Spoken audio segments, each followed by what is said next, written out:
Hello everybody, it's Lazel here with another video, and today I thought about starting with building a Colossus from the whole beginning. And I would like to talk about my priorities when I was still building my Colossus and how I build it, in my opinion, the most efficient way. And by that I want to start with talking about a few basics in the Colossus. You always have these 6 different stats that you can upgrade in your Colossus, and as soon as your Colossus reaches level 70, that you can read up here on the left side, then you are able to unlock a second Colossus. So most players go for unlocking a Colossus for their main frontline unit and for their main backline unit. And here's how I have built my Colossus. Or when I was a growing castle, I had my priorities set as followed. I was always having an eye on the Colossus skills, and I found it very interesting to see that the level 70 Colossus for your frontline unit unlocks an additional attack of 5.4%. This is very interesting for me as an infantry mage player, because I know, okay, also my angels benefit from that. So I was already from the beginning very interested in getting my level 70 Colossus frontline first. But there's another reason why I started with upgrading my infantry Colossus first. It was when we look at the stats now, we can see here that actually everything except for infantry attack is a very helpful stat for you, because HP and defense are the stats that you want to have in your front line, and when your infantry takes less damage from 3 different units types, that's also very beneficial for you. Infantry attack also ain't a bad thing, but compared to the mage attack, for example, it is worse than mage attack, but it's still a stat that you can use and that has its reasons. But in your front lines, as we often say, you want to have HP and defense. So these are the 6 stats, and you can actually see, okay, all of them are in some way beneficial. When we compare this now to the different stats of mages, which would be my backline unit, we would see this a bit different, or at least I did it. We have mage attack, of course, a very important stat, and you always want to have a very high attack in your backline. Then you have mage damage increased against 3 different units types. That is also a very good thing to have in your backline unit, because your backline unit is there to deal a lot of damage, and more damage against certain units types is a very good thing. But when we look into mage HP and mage defense, these are stats, in my opinion, yes, they can be very helpful when you're in a close fight and only backline fights backline, or when you're in a situation that you have the highest battle power in your backline in your attacking march, and the sacred flame of the opponent's angels hits your backline. Yes, then these stats are very important, and they also help you out with event performance.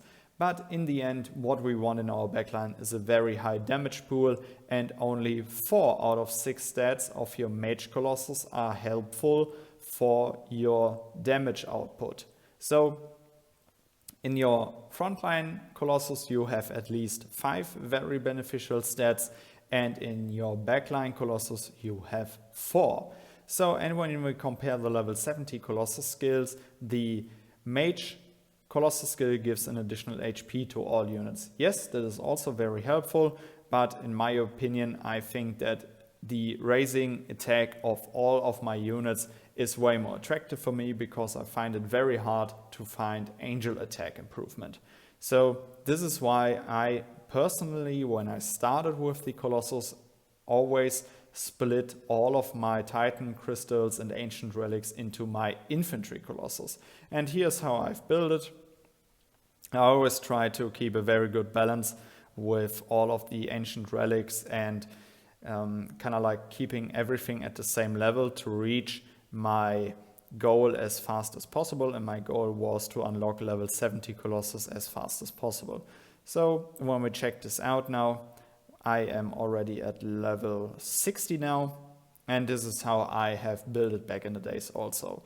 So, but now we come to the last to the last 10 levels that we need to have to unlock our second Colossus. So, and here's what I did back in the days. I unlocked everything to level 10, and from then on I fortified everything level by level.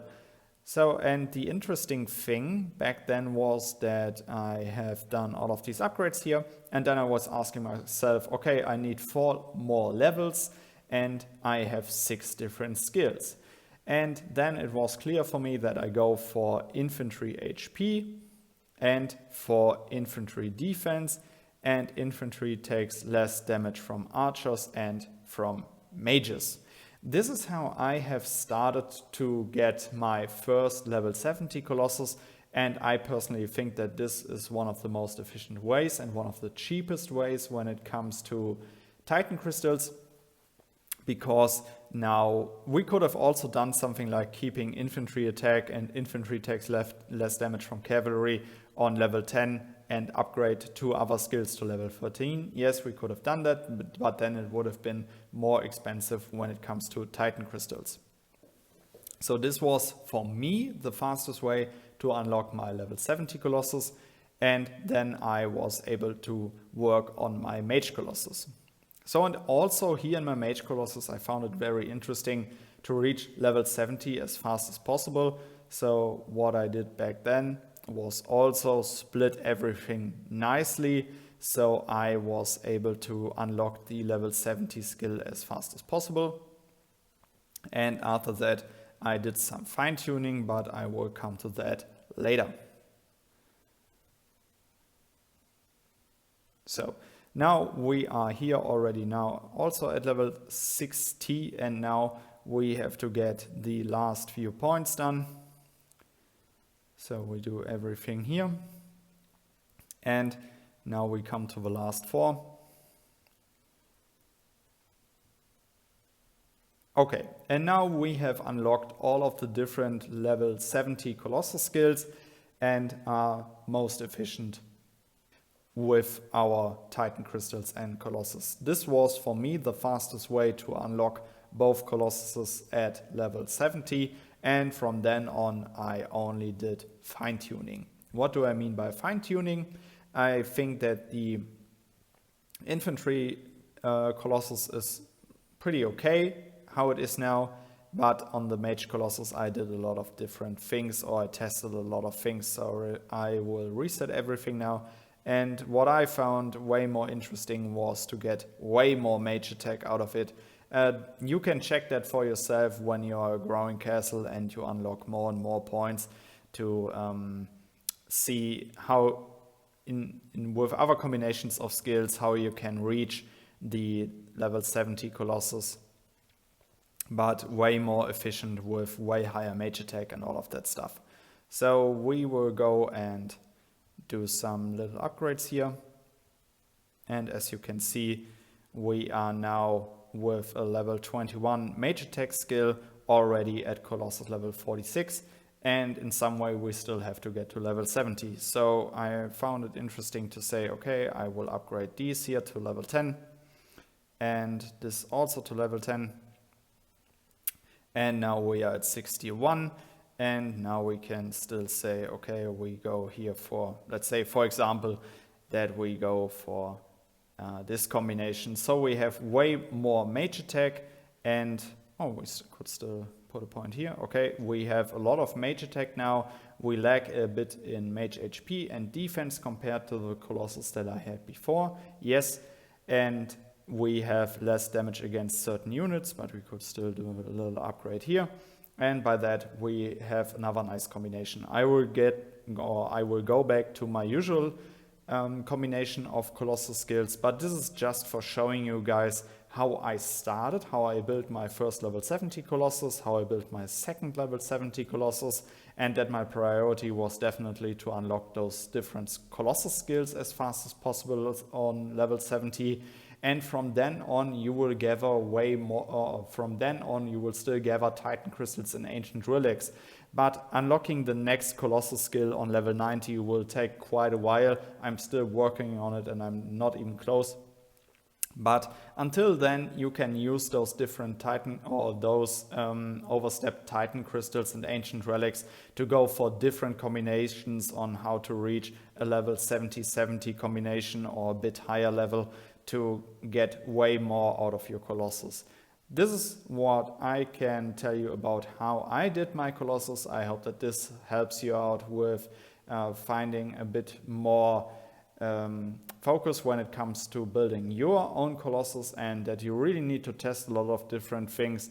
But in the end, it really pays off to invest some time and always check for yourself, okay, where I'm at now, and so on and so on. So all I can say is that I hope that this video helped you out, and I would say see you in the next video. Goodbye, guys.